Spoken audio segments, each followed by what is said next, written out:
Welcome back. तो जावा script शुरू करते हैं। वापस कोड में आते हैं। जावा स्क्रिप्ट कोड लिखने के लिए हमारे पास बहुत सारा वे है। हम सबसे पहले लिखना शुरू करते हैं यहाँ से।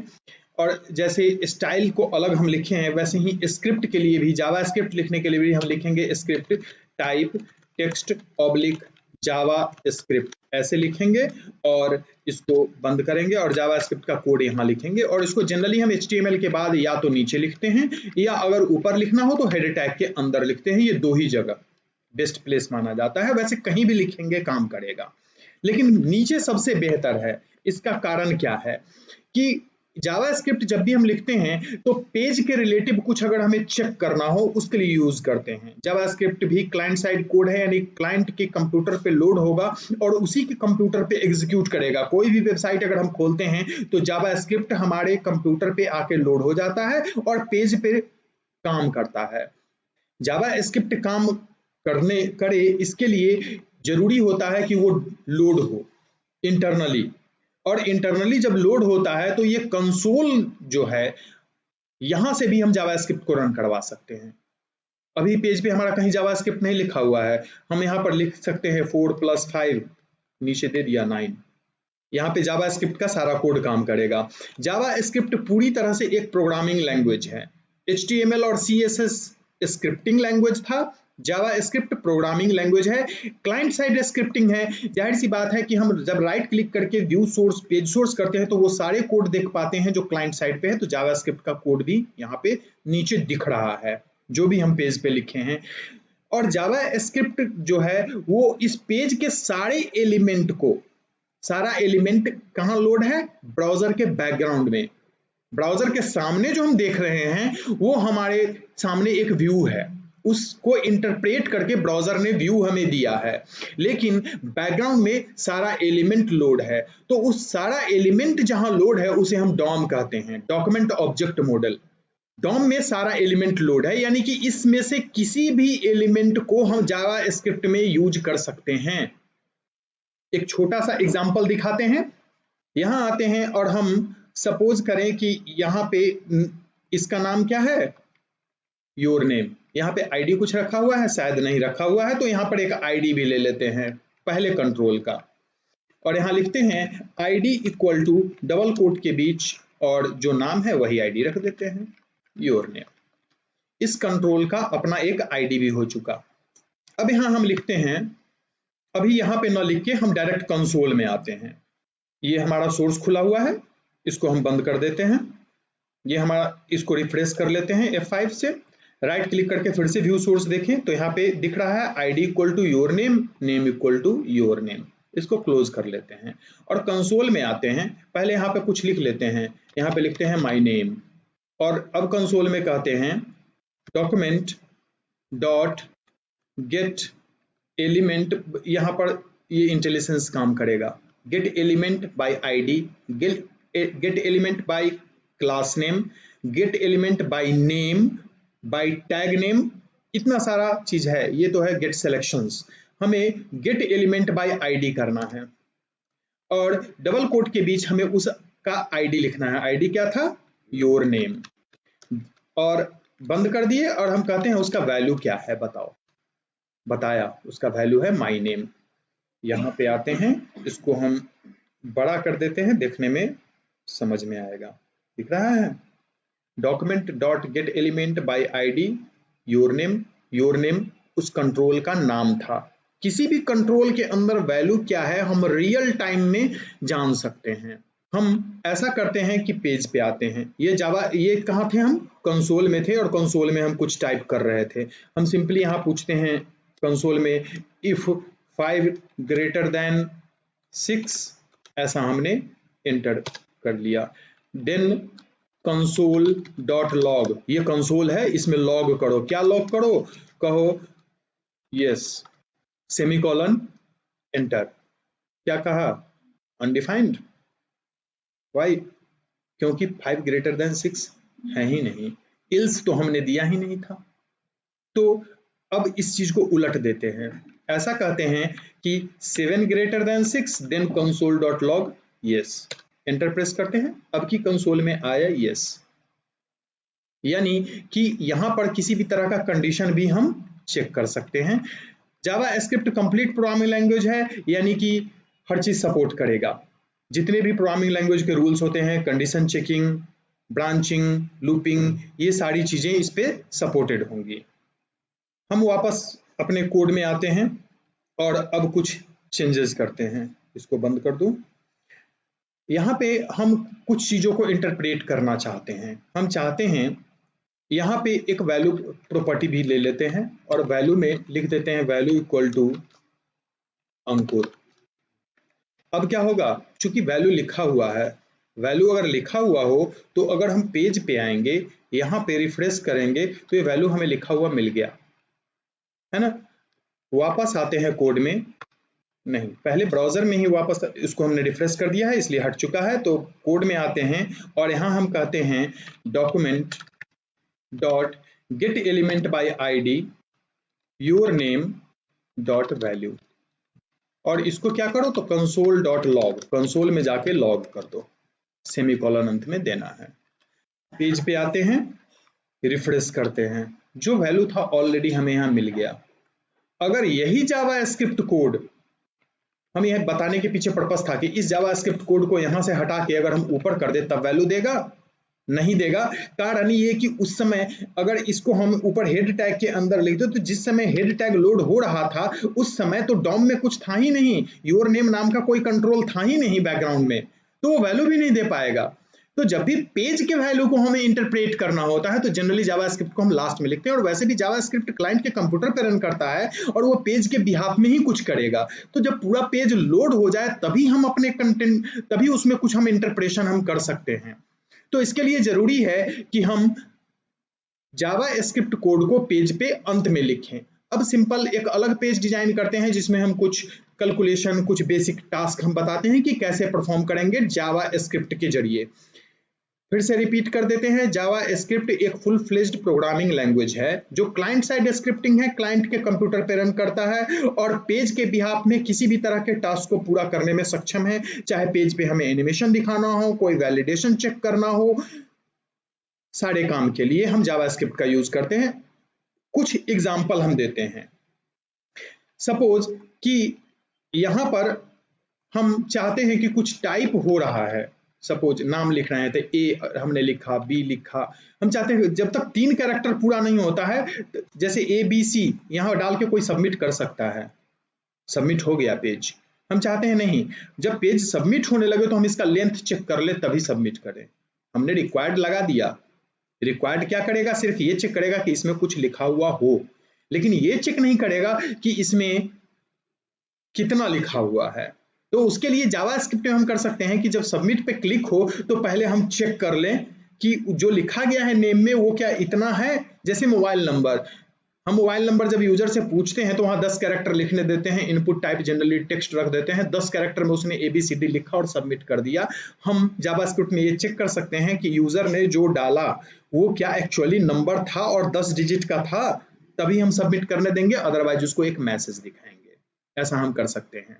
तो वैलिडेशन जब भी पेज पे लगाना होता है, HTML जो है केवल बेसिक वैलिडेशन हमें अलाउ करता है। जैसे ईमेल में कहा कि @ होना चाहिए, एक पीरियड होना चाहिए, उसी तरीके से एज में हमने लगा दिया कि मिनिमम वैल्यू ये होना चाहिए, मैक्सिमम वैल्यू ये होना चाहिए। लेकिन इसके बियॉन्ड अगर हमें कोई कंडीशन चेकिंग करनी है तो जावा स्क्रिप्ट का यूज होता है। जावा स्क्रिप्ट सिर्फ कंडीशन चेक के लिए ही नहीं, पेज पे अलग अलग कंट्रोल को दिखाने या छुपाने के लिए भी यूज किया जाता है। हम किसी कंडीशन पे किसी को दिखाना चाहते हैं, किसी कंडीशन पे किसी को छुपाना चाहते हैं, तब भी हम जावा स्क्रिप्ट यूज कर सकते हैं।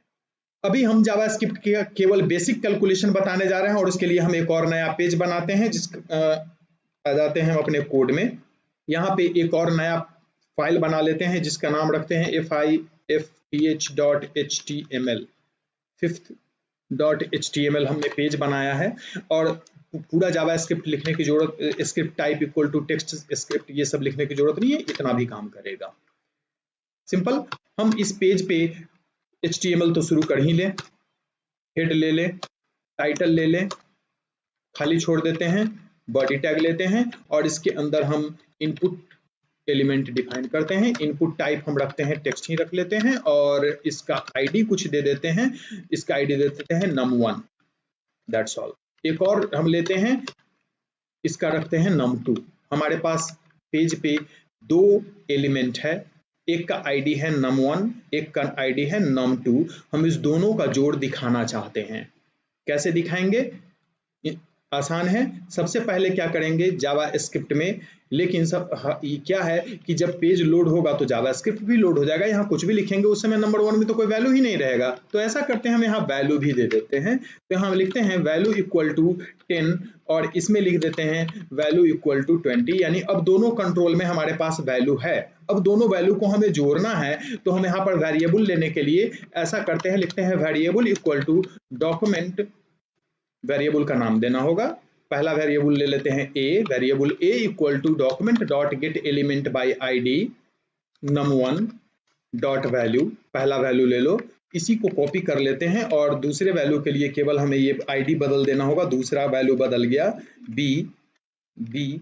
और अब क्या करते हैं, कंसोल में ही लॉक करवा लेते हैं, नीचे हमें कंसोल में रिजल्ट दिखेगा, a प्लस b को दिखा दो, ऐसा दे दिए। हमारे पेज पे दो इनपुट एलिमेंट है, पहले का आईडी है num1, दूसरे का आईडी है num2। एक का वैल्यू है 10, दूसरे का वैल्यू है 20। हमने कहा gate element by ID num1 dot value, num1 का वैल्यू लो और a में रख लो, num1 का वैल्यू लेके b में रख लो। वेरिएबल डिफाइन करने के लिए var लिखते हैं या let भी लिखते हैं, वो बाद में बताएंगे। तो var a में वैल्यू पहला का रखे, b में दूसरे का रखे और कंसोल लॉग हमने कहा a प्लस b को कर लो। वापस हम अपने पेज पे आते हैं और उस डॉक्यूमेंट को खोल लेते हैं। 5th HTML ये हमारा डॉक्यूमेंट रहा, 10 और 20 है। अगर हम कंसोल में सिंपली F12 दबा के चले जाएं तो आया 10 20। क्यों? क्योंकि जो भी वैल्यू वो दिया वो टेक्स्ट के रूप में दिया, और 10 और 20 को जोड़ने का मतलब है 10 और, जैसे A और B को जोड़ने का मतलब है A B, वैसे ही 10 20 को वो समझा, नंबर समझा ही नहीं। तो उसके लिए क्या करना होता है कि जो भी हम लिख रहे हैं उसको नंबर में कन्वर्ट करना होता है। नंबर में कन्वर्ट करने के लिए हम लिखते हैं पार्स इंट, पार्स फ्लोट होता है, फ्लोट में कन्वर्ट करने के लिए इसको भी हम कन्वर्ट कर दें।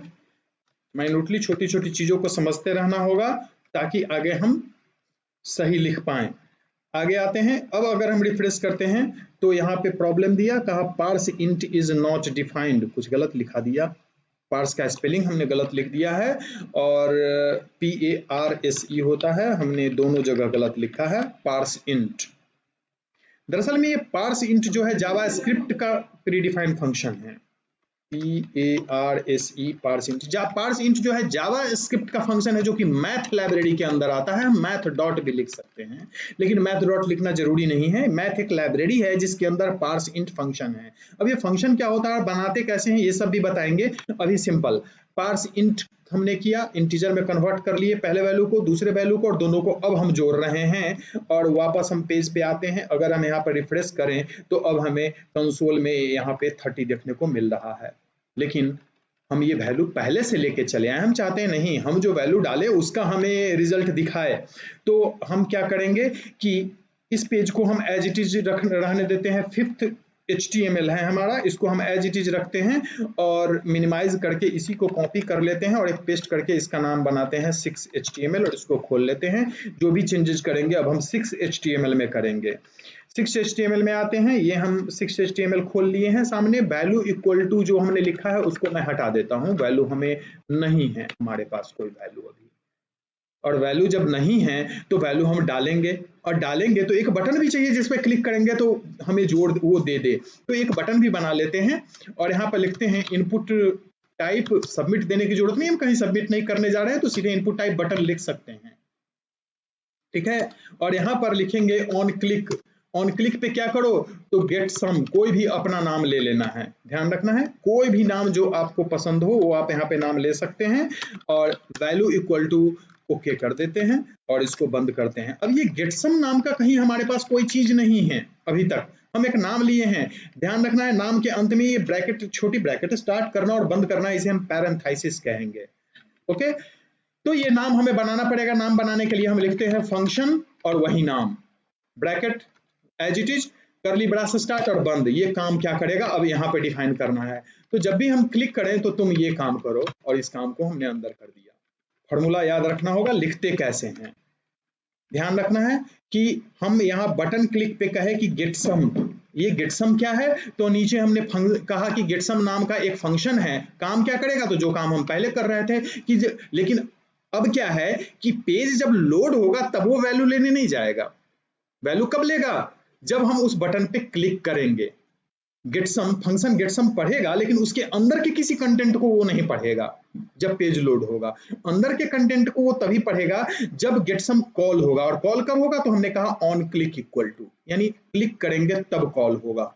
पेज पे आते हैं, रिफ्रेश करते हैं, हमारा पेज ब्लैंक है, F12 करें, कंसोल में भी हमारे पास कुछ नहीं है। यहाँ पे हमने वैल्यू डाला 5 और यहाँ पे वैल्यू डाला 7 और ओके पे हम क्लिक कर रहे हैं। अब देखिए यहाँ पे 12 हमें रिजल्ट में मिल चुका है।